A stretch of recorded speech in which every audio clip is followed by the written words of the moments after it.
তো ইন্ট্রো থেকে তো বুঝে গেছো আমরা এখন কোথায় এসেছি।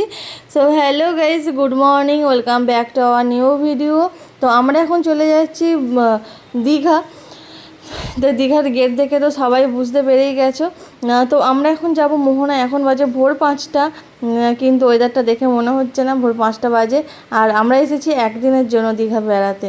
তো যেহেতু কালকে আমরা ব্যাক করবো, সেই জন্য কালকে আর মোহনা ঘোরা হবে না। তো ভাবলাম চলো আজকেই, যেহেতু তাড়াতাড়ি ঢুকে গেছি, তো একেবারে মোহনা ঘুরেই তারপরে যাব। তো আমরা এখানে চলে এসেছি মোহনাতে। এসে হচ্ছে সমুদ্রের কাছে একটু দাঁড়িয়ে দাঁড়িয়ে উপভোগ করছিলাম ফিলিংসটা। আর সবথেকে বেশি মজার বিষয় হচ্ছে আমাদের মাংকুপুরি প্রথম এসেছে দীঘাতে। এটাই আমরা খুব এক্সাইটেড যে ওর রিয়াকশানটা কেমন হবে। ও এমনিতে খুবই জল পছন্দ করে, তো ও তো খুবই হ্যাপি এই জল ফল দেখে। তো তারপরে আমরা একটুখানি ব্রেকফাস্ট করে নিলাম। আর এখানে নিয়েছিলাম আমরা ডিম টোস্ট, ঘুগনি, ম্যাগি, লুচি, তরকারি। তো তাড়াতাড়ি করে খাওয়া দাওয়া করে আমরা একটুখানি জলে নামবো। সমুদ্রে এসেছি, জলে পা না ভেজালে হয় নাকি। তো রুমে যখন যাব বাট একটু জলে আমাদের নামা চাই।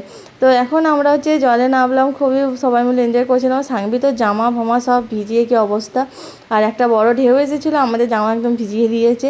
আর যেহেতু ওয়েদারটা খারাপ ছিল, সেই জন্য সমুদ্র একদম উত্তাল হয়ে। তো তারপর আমরা এখান থেকে চলে যাব রুমে। তারপরে আমরা যাব উদয়পুর বিচে। তো দেখতে থাকো আমরা আর কী কী এনজয় করতে থাকি। টাটা।